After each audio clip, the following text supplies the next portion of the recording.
All right, guys, Shiba Inu has broken a critical freaking level. XRP is facing some mixed signals right now, and most importantly, Dogecoin is testing some key supports and it's breaking through them. Are these coins setting up for a major move, or are we seeing signs of a deeper market correction? Let's dive it in today. Welcome back to the Crypto Moses channel. Today, I want to analyze some of the hottest coins in the space, right? We've got Shiba, we've got Ripple, we've got Doge, and we're going to break down some of these key levels in the market, market sentiment itself, and what I think we need to know so we can stay ahead of this damn game. All right, you guys, let's first go into the chart. Most importantly, let's look at the ship chart right away. Yesterday we had drawn this support level here, hoping it wouldn't break down in that area, and it did. So it would have hit your stop losses. It hit mine, ran out of that trade real quick, which is okay. Waiting it out for the next perfect opportunity. We see that we broke that last big support. That's the problem. This was such a big level here for us. This was probably the most important spot to break. But here's the thing, we did it.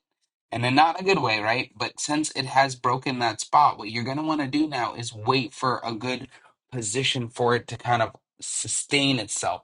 We need to find a price that the general market has all consented on. And right now, there is not one in this area that shows us perfect like, hey, this is a heavy liquidity zone. I could estimate this right here, but totally an estimation because it broke out of there, right? But then here we had some support.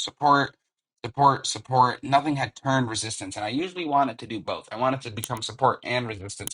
And BTC did the same exact thing. We broke down some key levels. Now with BTC, we're at an old big support line here. So as long as we don't break this liquidity area, we should see some kind of momentum going back up to the upside. XRP, we saw this coming a mile away and we had to. XRP had so much fake push that it had to come crashing down a little bit. And it's a good correction. It's not a bad position for that correction. It's just not what we want, right? We always want a consistent up, but it's just not going to be the case. So logically speaking, right now we got some bad news when we look at the market, but let's break down some of these stats, okay? So SHIB did drop 9%, and it's kind of breached the 50 EMA, and it did touch the 100 EMA on the higher time frames, which was a huge critical support level.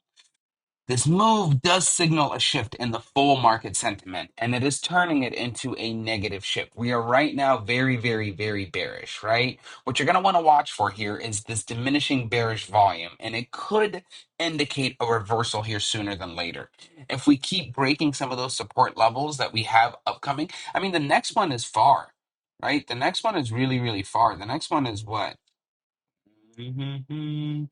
From where we are right now, we're looking at another 17%. But if it does that, then we're right back to kind of those old year lows. And we don't want to be in those positions. We're really hoping it can break out of there. But at the end of the day, we still need to wait for the full market sentiment to shift. On top of that, Trump is still not in office actually. So it's all just hype that we're waiting on. Another thing to think about, XRP did break out of its descending channel and it has fully failed to sustain momentum. And currently, right now, that bad boy is trading at 2.12 cents, right? So we want to be a little patient with it. I don't necessarily know if this is its perfect support zone. I want to kind of see if it's a fake out or if it's got the potential to move back up. What you want to do is wait for a signal of a positive trend, right? Rather than trying to catch a knife. Lastly, Doge. So Doge has been testing its support. It is at its 200% day of the rally. Let me see here, Doge. Let me get this shared back in. Boom.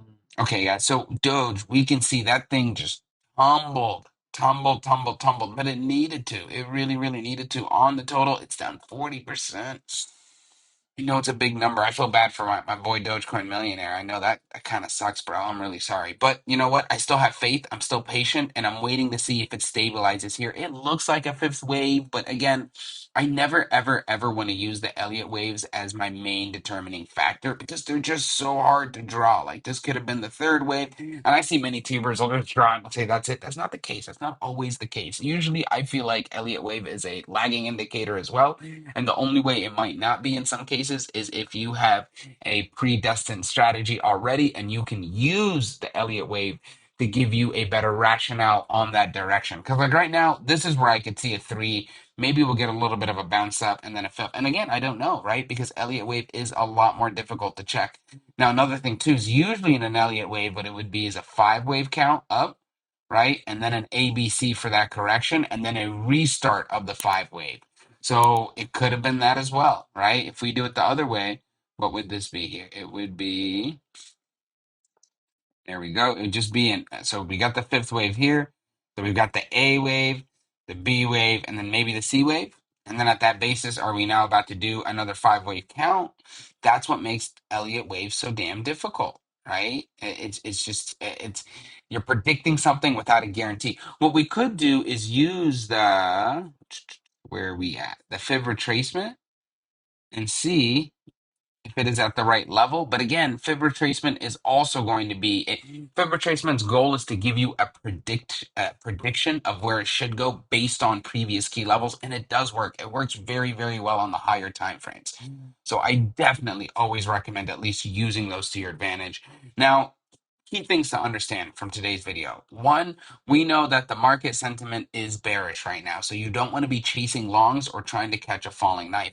If you have enough margin and can leverage and understand the market, then maybe catching some of that knife would be a very, very good win.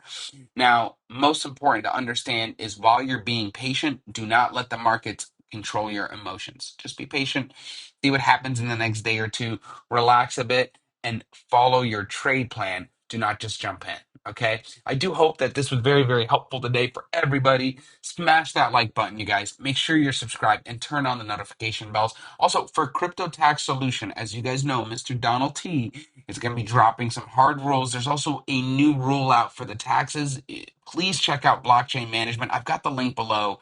Let me know if you guys have any questions. We're doing free consultations right now. If you guys sign up before January 1st, we are doing a full year without an emergency fee. So we'll get you all of 2024 ready so you can file it right away and have less probability of an audit. All right. Thank you guys so much for watching. I'll see you on the next video.